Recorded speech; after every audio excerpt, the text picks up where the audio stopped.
Imagine a single daily pill that could transform the future for millions struggling with stubborn high blood pressure. For many, standard medications just aren't enough, but that could be about to change.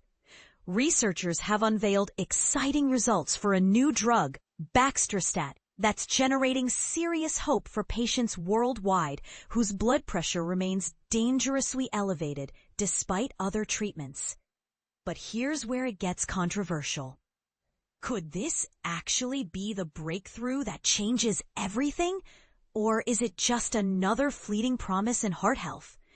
In a sweeping, global clinical trial led by Professor Bryan Williams at University College London, nearly 800 participants from over 200 clinics received either baxdrostat or a placebo over 12 weeks. The results?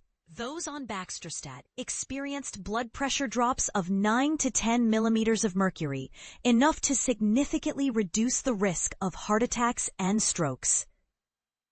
Even more compelling, nearly 40% of patients on the medication achieved healthy blood pressure levels, compared to fewer than 20% in the placebo group.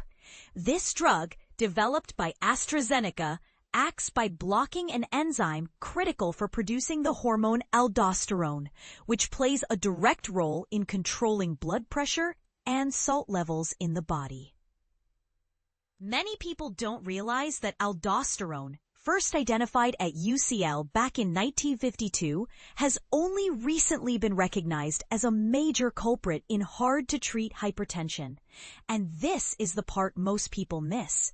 By directly targeting excessive aldosterone production, baxdrostat might address the true root cause for those whose blood pressure has been so difficult to manage. Professor Williams strongly suggests that up to 10 million people in the UK and as many as 500 million worldwide could benefit.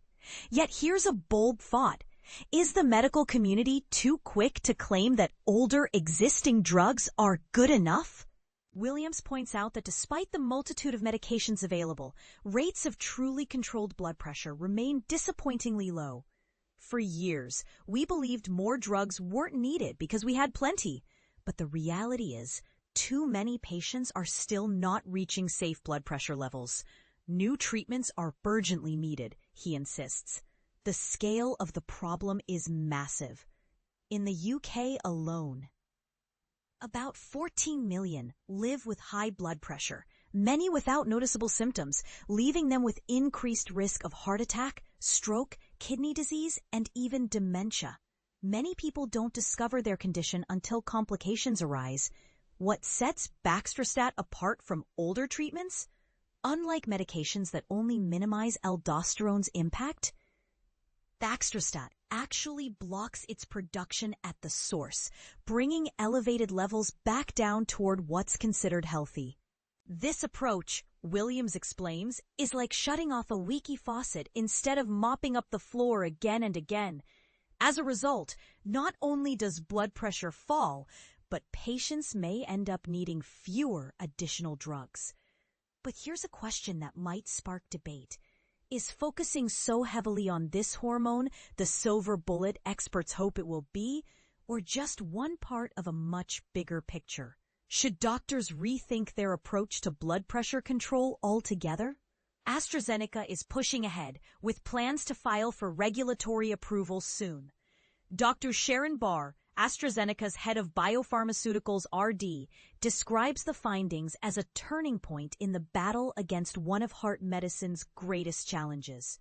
She's optimistic, not just about blood pressure control, but also for future research into preventing kidney disease and heart failure, other areas where aldosterone overproduction plays a significant role. Whether you see this as a revolution or just a small step, one thing is clear. Tackling the body's own chemistry at such a fundamental level could open up new pathways for millions stuck in a cycle of uncontrolled hypertension.